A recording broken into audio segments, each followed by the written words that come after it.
दिन में लागू होगा सीएए। मोदी के मंत्री ने दिया बड़ा बयान। दीदी के बंगाल में भरी हुंकार। सीएम ममता की बड़ी मुश्किलें।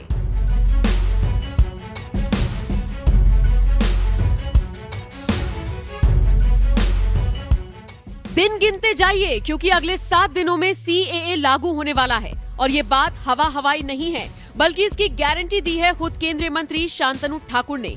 जी हां, तमाम विरोध और बवाल के बीच बड़ी खबर ये आई है कि अगले 7 दिनों में सीएए यानी नागरिक संशोधन अधिनियम लागू कर दिया जाएगा। ये ऐलान केंद्रीय मंत्री शांतनु ठाकुर ने ममता बनर्जी के गढ़ यानी बंगाल में दिया। शांतनु दक्षिण 24 परगना के काकद्वीप में एक बैठक कर रहे थे। बैठक के बाद मीडिया के सामने उन्होंने जो भाषण दिया उसमें सीएए को लेकर बड़ा ऐलान कर दिया और साथ ही साथ लिखित में इसकी गारंटी भी दे डाली।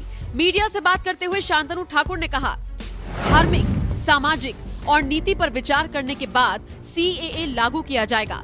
सीएए को अचानक लागू करने से देश में तनाव की स्थिति पैदा हो सकती थी। अब गृह मंत्रालय की तरफ से इस फैसले को लिया गया है। 7 दिनों के अंदर अंदर देश में सीएए लागू कर दिया जाएगा। इसकी गारंटी मैंने आपको दे दी है। प्रदेश में इसे लागू करने की आवश्यकता नहीं है। इसे लेकर हमें मुख्यमंत्री से भी बात करने की जरूरत नहीं है। ये केंद्र सरकार का मुद्दा है। सिर्फ शांतनु ही नहीं, बीजेपी के कई बड़े नेता सीएए को लेकर ऐलान कर चुके हैं। कुछ वक्त पहले तो गृह मंत्री अमित शाह ने भी इसको लेकर ऐलान किया था।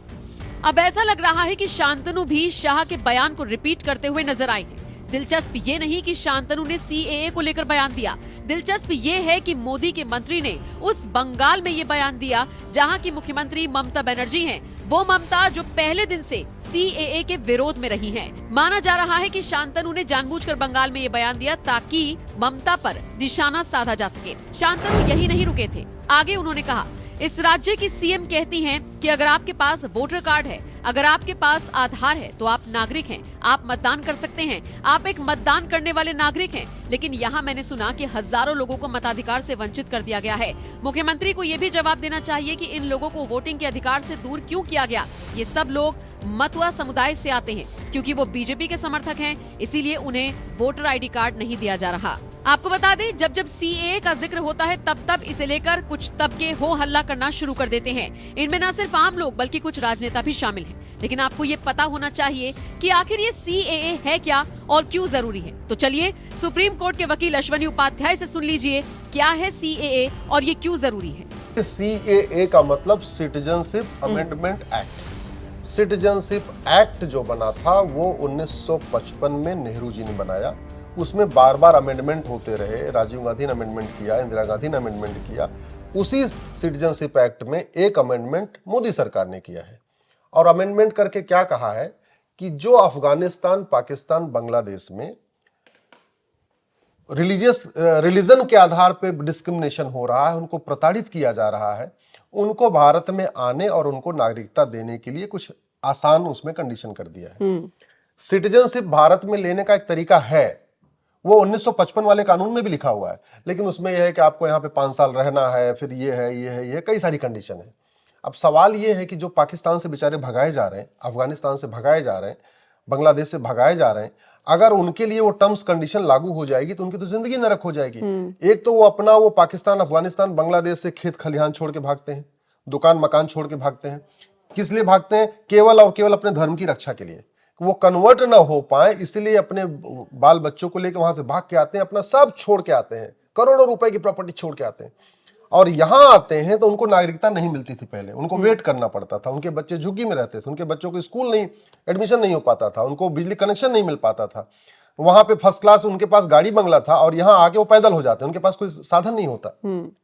इसके लिए वर्तमान सरकार ने, मोदी जी की सरकार ने तय किया कि नहीं, सीए को बदला जाएगा और जो लोग वहां पे रिलीजियस प्रोसिक्यूशन हो रहा है उनको नागरिकता दिया जाएगा।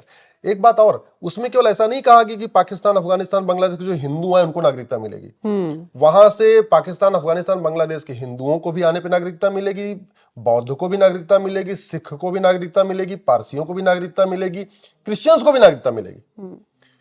अब इनका कहना है कि वहां के मुस्लिम्स को भी ले लो। अरे भैया, वहां के मुस्लिम्स को वहां कोई प्रॉब्लम थोड़ी है।